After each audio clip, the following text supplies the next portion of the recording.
खबर का रुख करते हैं। बड़ी खबर सामने आ रही है रायपुर से, जहां आपको बता दें कि आरक्षण संशोधन विधेयक पर नहीं हो पाए हैं हस्ताक्षर। बता दें कि आरक्षण संशोधन विधेयक पर देर रात चली बैठक। राजभवन सचिवालय के अफसर, विधि विशेषज्ञ यहां पर मौजूद रहे। आरक्षण संशोधन विधेयक पर आज फिर अफसरों से चर्चा की जाएगी। तो बड़ी खबर, बड़ी जानकारी आपको दे रहे हैं। बड़ी अपडेट इस वक्त ये सामने निकल कर आ रही है, जहां बताया जा रहा है कि आरक्षण संशोधन विधेयक पर अभी तक राज्यपाल ने हस्ताक्षर नहीं किए हैं।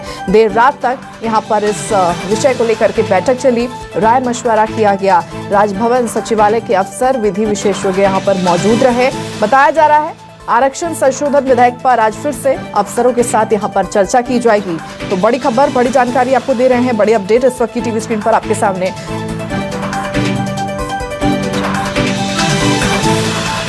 तो बड़ी खबर सिर्फ न्यूज 24 मध्य प्रदेश छत्तीसगढ़ की स्क्रीन पर इस वक्त आप देख रहे हैं, जहां पर आपको बता दें कि आरक्षण संशोधन विधेयक पर अभी तक राज्यपाल के यहां पर हस्ताक्षर नहीं हो पाए हैं। आपको बता दें कि ये कहा जा रहा था कि सोमवार के दिन राज्यपाल इस पर हस्ताक्षर कर देंगे, लेकिन नहीं हो पाया है। और आपको ये भी बता दें कि कल भी देर रात तक यहाँ पर बैठक चली थी, जहां राजभवन सचिवालय के अफसर, विधि विशेषज्ञ यहाँ पर मौजूद रहे, इस बैठक में मौजूद थे। काफी राय मशवरा किया गया, बावजूद इसके अभी तक हस्ताक्षर नहीं हो पाए हैं। कहा जा रहा है आरक्षण संशोधन विधेयक पर आज फिर से अफसरों से चर्चा होगी।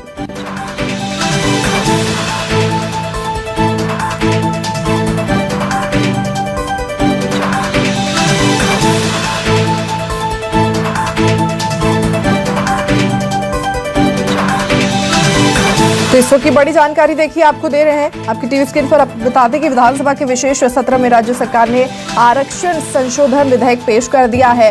विधेयक पर राज्यपाल के हस्ताक्षर के बाद प्रदेश में इसे लागू, ये जो विधेयक है ये लागू हो जाएगा और इससे राज्य में रुकी हुई सरकारी भर्ती भी अब शुरू हो जाएगी। राज्यपाल अनुसुईया उइके के पास 5 मंत्रियों के प्रतिनिधिमंडल ने ये विधेयक पास होने के बाद पहुंचाया, लेकिन 2 दिन अवकाश होने के कारण विधेयक पर हस्ताक्षर नहीं हो पाया। राज्यपाल अनुसुईया उइके ने आश्वासन दिया है कि वो जल्द ही इस पर हस्ताक्षर कर देंगी। ज्यादा जानकारी के साथ संवाददाता नेहा केशरवानी हमारे साथ जुड़ चुकी हैं। नेहा का रुख कर लेते हैं। नेहा, आरक्षण संशोधक विधेयक पर आपको बता दें कि अभी तक राज्यपाल ने हस्ताक्षर नहीं किया है। कहा जा रहा है अफसरों के साथ यहाँ पर बैठक की जा रही है, चर्चा की जा रही है, अभी तक हस्ताक्षर नहीं किया गया। क्या जानकारी, क्या वजह? बिल्कुल, देखिए, आरक्षण विधेयक शुक्रवार की रात विधेयक जो है ये पास कर दिया गया था विधानसभा के विशेष सत्र में, और अब तक जो है इसे राज्यपाल राजभवन भेजा गया था और इस पर अब तक जो है विचार विमर्श जारी है। इस पूरे मामले को लेकर के रायशुमारी अभी भी चल रही है। कल देर रात हुई राजभवन में सचिवालयों के साथ अफसर भी वहाँ पर जो है वो मौजूद थे, विधि विशेषज्ञ भी वहाँ पर मौजूद थे और देर रात तक जो है इस पर रायशुमारी हुई है। अब सरकार को ठीक है नेहा, ठीक है, बने रहिए, जल्द लौटेंगे आपके पास आगे और जानकारी के लिए। फिलहाल इस वक्त हमारे साथ धनंजय ठाकुर जी जुड़ चुके हैं, कांग्रेस प्रवक्ता हैं। धनंजय जी, न्यूज 24 मध्य प्रदेश छत्तीसगढ़ की स्क्रीन पर आपका बहुत बहुत स्वागत है।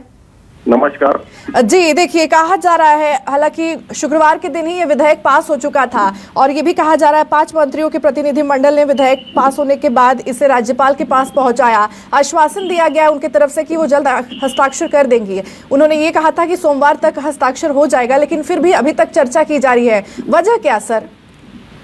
देखिए, राजभवन में विधेयक को पहुंचा दिया गया है और राज्यपाल जी पहले भी अपनी मंशा जाहिर कर चुके हैं कि प्रदेश की सरकार विधानसभा के विशेष सत्र बुलाए और आदिवासी वर्ग के जो आरक्षण है उसकी बहाली करे, और उन्होंने भी आश्वस्त किया है कि वो तत्काल उस विधेयक पर साइन करेंगे। और निश्चित तौर पर जब विधेयक पास हुआ तो हमारे मंत्रीगण जाकर विधेयक राज्यपाल जी को सौंप दिए हैं और राज्यपाल जी उस पर विचार कर रही है और हमें पूरा विश्वास है कि राज्य के आदिवासी वर्ग के हित में, एसटी वर्ग के हित में, ओबीसी वर्ग के हित में, ईडब्ल्यूएस के हित में राज्यपाल जी अपने दायित्व का निर्वहन करेंगी और उस विधेयक पर साइन करेंगी। और कुछ तकनीकी चीजें होती है, राजभवन का कुछ उसमें सिस्टम होता है, उसका पालन वो कर रही है और उनका अधिकार है।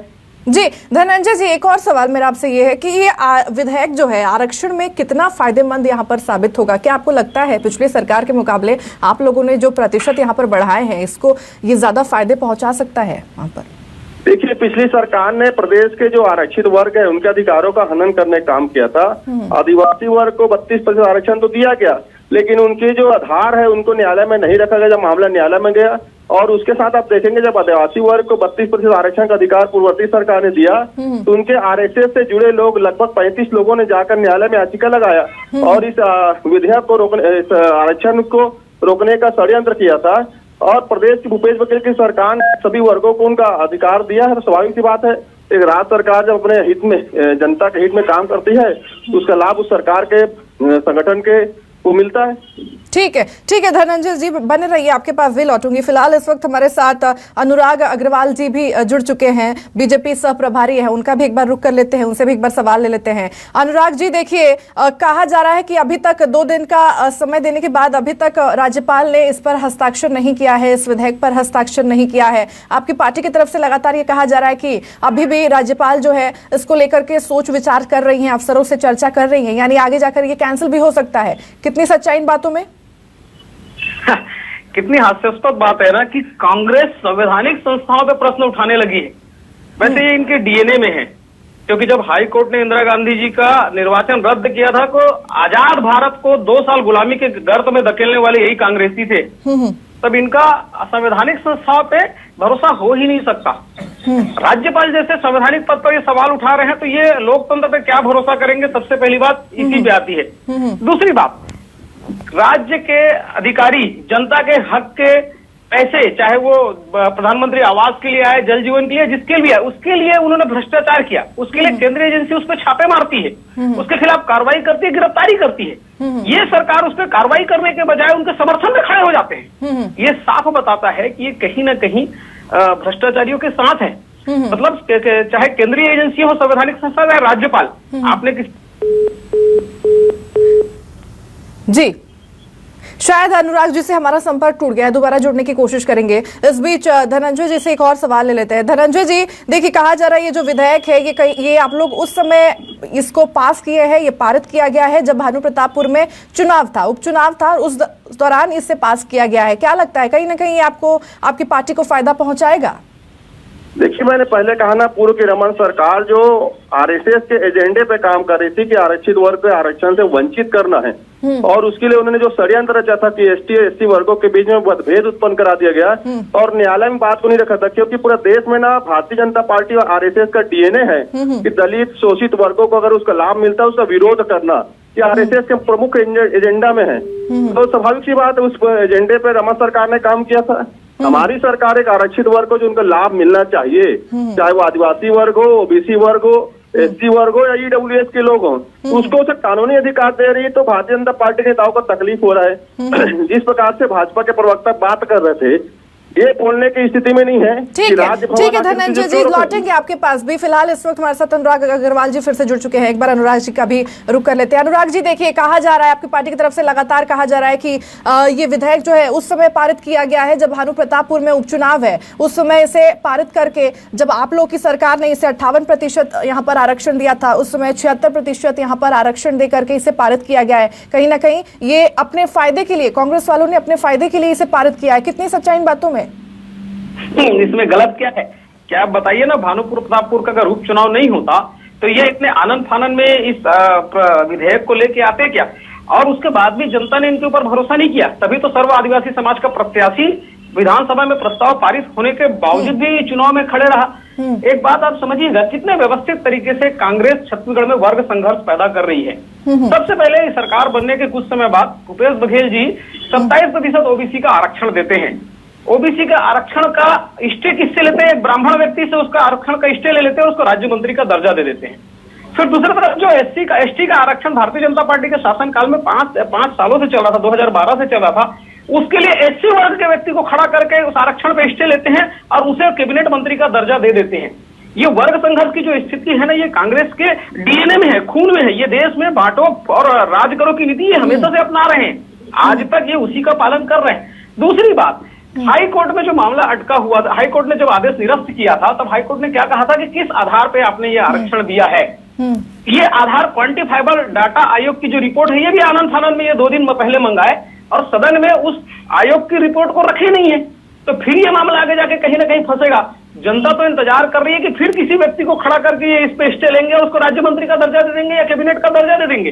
ये सरकार किसी भी प्रकार से आरक्षण या जनता के हित के कार्य करने के लिए इच्छुक है ही नहीं। आप भानु प्रतापपुर चुनाव की बात किए, आपने देखा कि पहली सरकार होगी इतनी बेबस है कि 4 साल में अपने कार्य और विकास के नाम पे वोट बचाने के बजाय शुरुआत आरोप से करती है और हमारे साथ धनंजय जी भी बने हैं, एक बार उनका भी रुख कर लेते हैं। देखिए धनंजय जी, आपकी टिप्पणी चाहेंगे। देखिए सीधे सीधे अनुराग अग्रवाल जी जो है आप लोग पर निशाना साध रहे हैं कि आप लोग जनता के हित के लिए कार्य यहाँ पर नहीं कर रहे हैं, आप लोग अपने फायदे के लिए ये सारे कार्य कर रहे हैं। ये बिल पारित किया जा रहा है, ये आरक्षण का जो विधेयक है ये पारित किया जा रहा है, भ्रष्टाचार का आरोप लगा रहे हैं। क्या टिप्पणी करना चाहेंगे आप?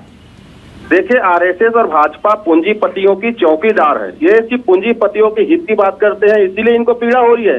क्योंकि इस आरक्षण से दलित वर्ग को, पिछड़े वर्ग को, शोषित वर्ग को, आर्थिक से कमजोर वर्ग को लाभ होगा, उनको कानूनी अधिकार मिलेगा।